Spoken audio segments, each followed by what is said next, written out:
नमस्कार दोस्तों। भारत में ब्रिटिश सत्ता का विस्तार से संबंधित वस्तुनिष्ठ प्रश्न हम कर रहे थे और इसी क्रम में जो है आज हम करने वाले हैं इस चैप्टर का पार्ट 6। इससे पहले हमने 5 पार्ट इसका ऑलरेडी अपलोड कर दिया है Lucent MCQ for all exam नाम का प्लेलिस्ट में, जिसे जाकर आप प्लेलिस्ट में देख सकते हैं। और 5 पार्ट जो है इसका कंप्लीट हो चुका है। ये जो है लास्ट पार्ट होगा, इस पार्ट 6 है और इसके पश्चात जो है ये चैप्टर कंप्लीट हो जाएगा और जितने भी आधुनिक भारत से संबंधित चैप्टर थे उसे हमने कंप्लीट जो है कर लेंगे। तो शुरू करते हैं वीडियो को, और चैनल पर नए हैं तो प्लीज चैनल को सब्सक्राइब कर लें। शुरू करते हैं वीडियो के 150 का जो है हमने प्रश्नों को कर लिया था, आज 151 से करेंगे। शुरू करते हैं वीडियो को। क्वेश्चन है, प्रथम आंग्ल सिख युद्ध 1845 से 46 एवं द्वितीय आंग्ल सिख युद्ध 1848 से 49 के समय पंजाब राज्य का शासक था। तो प्रथम आंग्ल सिख युद्ध हुआ था और द्वितीय आंग्ल सिख जो हुआ था इस समय जो है पंजाब के शासक थे दिलीप सिंह। करेक्ट आंसर इसका हो जाएगा ऑप्शन डी। नेक्स्ट है, सूची एक को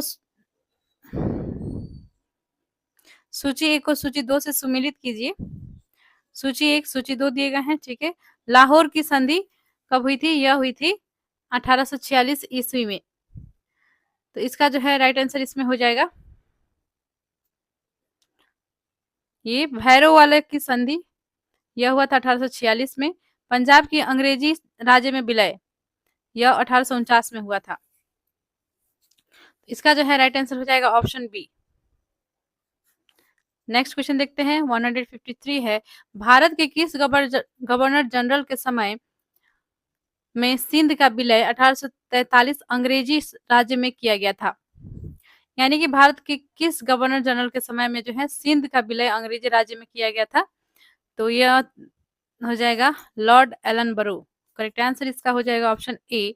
लॉर्ड एलनबरो के समय में जो है सिंध का विलय जो है अंग्रेजी राज्य में किया गया था। ऑप्शन ए राइट हो जाएगा। नेक्स्ट क्वेश्चन देखते हैं, सिंध विजय का श्रेय किसे दिया जाता है? लॉर्ड एलनबरो के समय में जो है इसे जो है अंग्रेजी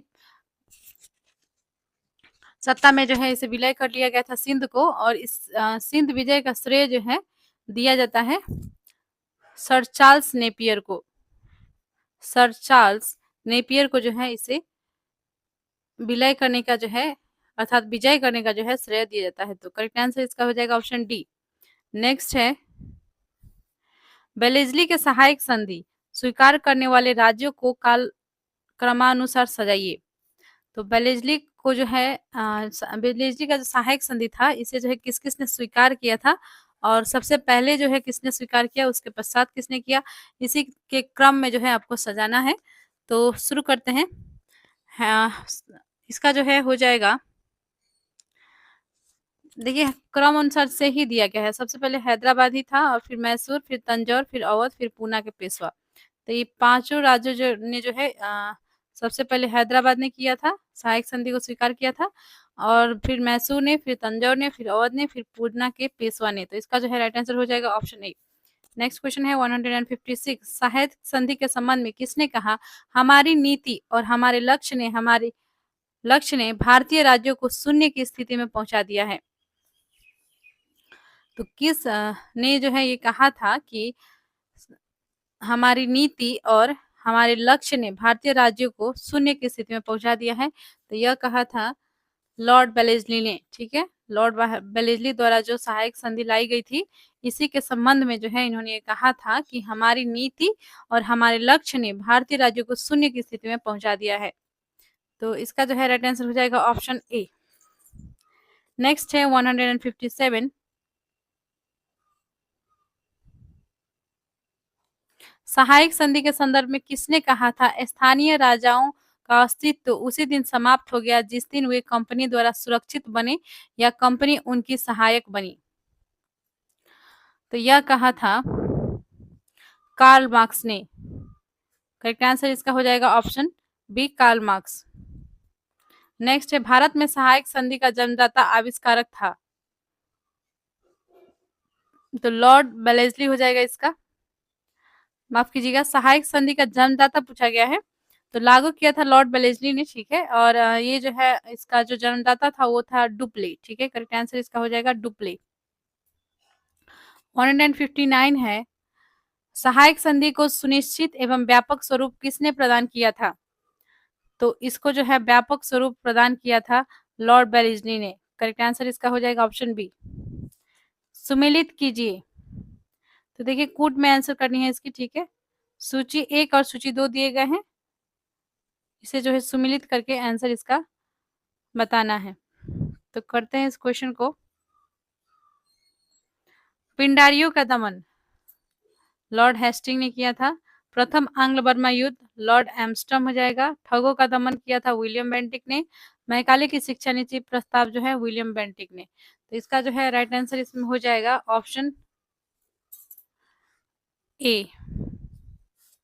आगे बढ़ते हैं, 161 देख लेते हैं। क्वेश्चन 161 है, सूची 1 को सूची 2 से सम्मिलित कीजिए। सूची 1 और सूची जो दिए गए हैं इसे कर लेते हैं।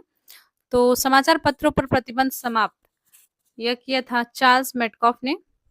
प्रथम आंग्ल अफगान युद्ध, प्रथम आंग्ल अफगान युद्ध ये जो है लॉर्ड आकलैंड हो जाएगा। प्रथम आंग्ल सिख युद्ध लॉर्ड हार्डिंग।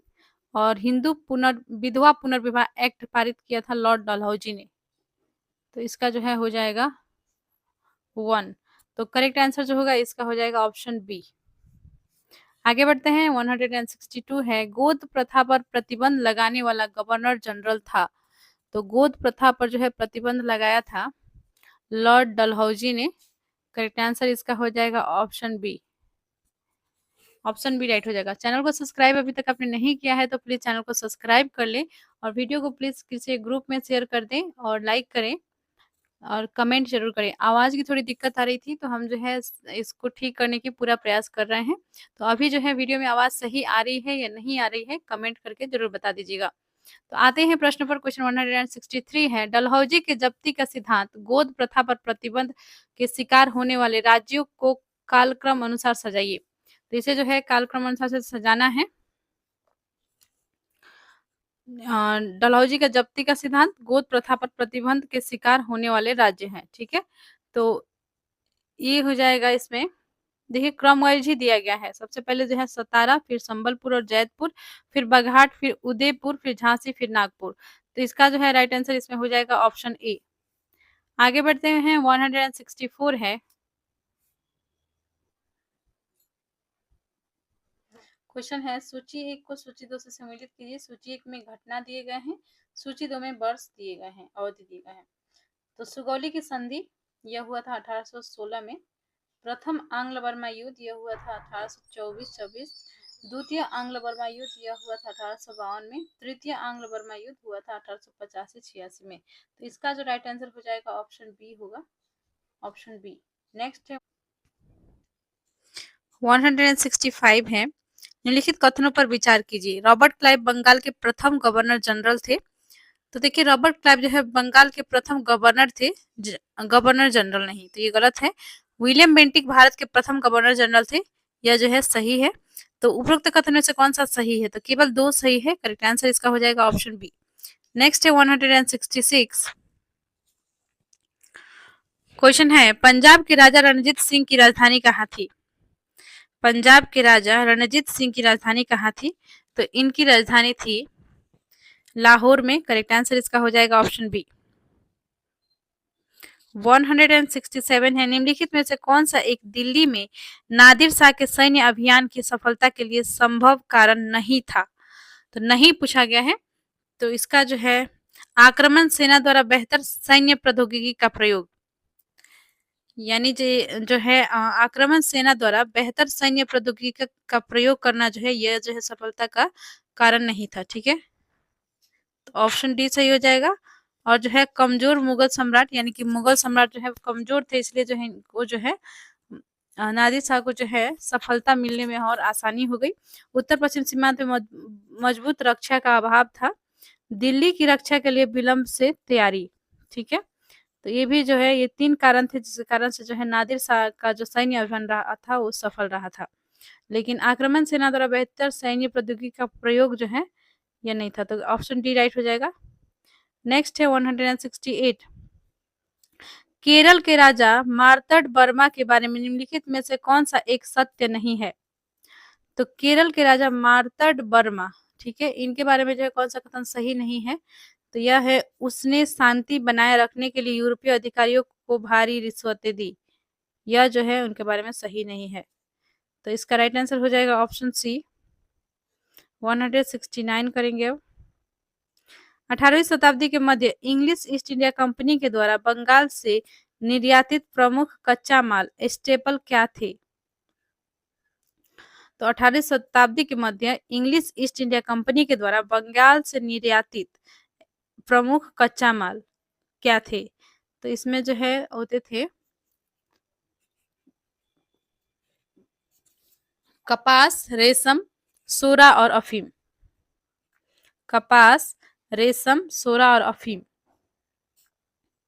तो ये जो है ब्रिटिश ईस्ट इंडिया कंपनी द्वारा जो है बंगाल से जो है एक्सपोर्ट किया जाता था यूरोप में, ठीक है। और वहां से जो है सूती वस्त्र बनाए जाते थे, कपड़ों वस्त्र बनाए जाते थे, ठीक है। और फिर जो है वो भारत के बाजार में ही आकर बिकते थे।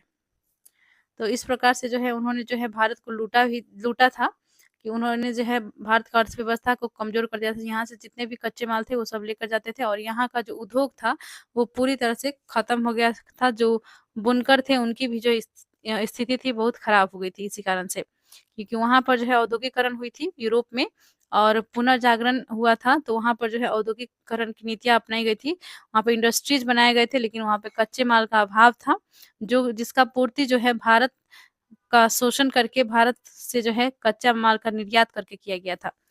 तो ये जो है इसका सही हो जाएगा कपास, रेशम, सोरा और अफीम। नेक्स्ट है 170। प्रथम आंग्ल मैसूर युद्ध 1767 से 1769 में कौन विजयी हुआ? तो प्रथम आंग्ल मैसूर युद्ध 1767 से 69 में कौन विजयी हुआ? तो इसमें जो है विजयी हुए थे हैदर अली, ठीक है। और द्वितीय में जो है ये मारे गए थे। नेक्स्ट है प्लासी के युद्ध 1757 के समय बंगाल का नवाब कौन था? तो बंगाल के नवाब थे सिराजुद्दौला। करेक्ट आंसर इसका हो जाएगा ऑप्शन सी। तो देखिए इस वीडियो में जितना भी प्रश्न थे हमने कर लिया है इस चैप्टर का। भारत में ब्रिटिश सत्ता का विस्तार नामक चैप्टर था, और इसे जो है हमने कंप्लीट कर लिया है। नेक्स्ट वीडियो में जो है हम दूसरा चैप्टर्स को जो है इसी प्रकार से ऑब्जेक्टिव क्वेश्चंस कर लेंगे। और अब जो है हम पॉलिटी का करेंगे। ये जो है आधुनिक भारत से संबंधित लास्ट चैप्टर था, और जितने भी चैप्टर्स जो दिए गए हैं लूसेंट बुक में आधुनिक भारत से संबंधित उसे हमने कंप्लीट कर लिया है। अब आगे जो भी वीडियोज आएंगी वो पॉलिटी से संबंधित होंगी। पॉलिटी इंडियन पॉलिटी से संबंधित क्वेश्चन आंसर हम नेक्स्ट वीडियो में लेकर आएंगे। तो मिलते हैं नेक्स्ट वीडियो में। चैनल को प्लीज सब्सक्राइब कर लीजिए, वीडियो को लाइक एंड शेयर कीजिए, कमेंट कीजिए। धन्यवाद।